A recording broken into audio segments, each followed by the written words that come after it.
5 வயசுல செஸ் விளையாட தொடங்கி போதனா என்ற 10 வயது சிறுமி உலக சாதனை படைச்சிருக்காங்க. லண்டனின் வடமேற்கு பகுதியில் இருக்கக்கூடிய ஹாரோ என்ற அமைதியான நகரத்துல ஒரு சிறுமி செஸ் விளையாடிட்டு இருந்தாங்க. அவளோட பெயர் தான் போதனா சிவானந்தன். உலகம் முழுக்க கொரோனா ஊரடங்கு நிலவிய காலம் 2020. பள்ளிகள் மூடப்பட்டு வீடு முழுவதும் அமைதியாக இருந்த நாட்கள்.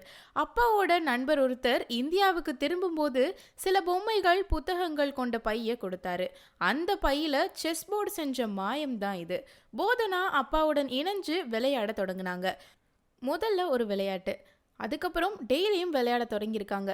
பிறகு போட்டியிலையும் கலந்துட்டு இருக்காங்க. 2024 ஹங்கேரியில் நடந்த செஸ் ஒலிம்பியாட்டில் இங்கிலாந்தை பிரதிநிதித்துவப்படுத்திய மிக இளம் விளையாட்டு வீராங்கனையாக அவள் வரலாற்றும் படைச்சிருக்கா. ஆனா உண்மையான அசுர சாதனை 2025 நடந்துச்சு.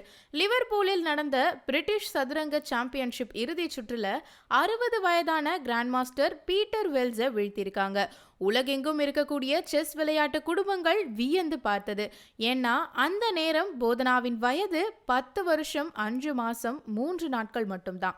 இதனால் பெண்களுக்கான இன்டர்நேஷனல் மாஸ்டர் பட்டம் பெறும் இளம் வீராங்கனையாகவும் கிராண்ட் மாஸ்டரை வீழ்த்திய இளம் பெண் என்ற சாதனையும் பெற்றிருக்காங்க.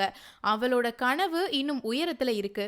ஒரு நாள் கிராண்ட் மாஸ்டர் ஆகி பெண்களுக்கான உலக சாம்பியனாக மட்டுமல்ல, முழு உலக சாம்பியனாக வர வேண்டும் என்றுதான். செஸ் எனக்கு மகிழ்ச்சியை தருகிறது, கணக்கு கணிதம் போன்ற பல விஷயங்களில் உதவுகிறது என்று போதனா சிரித்தபடியே சொல்லியிருக்காங்க. அவள் பயணம் இப்போதுதான் தொடங்கியிருக்கு.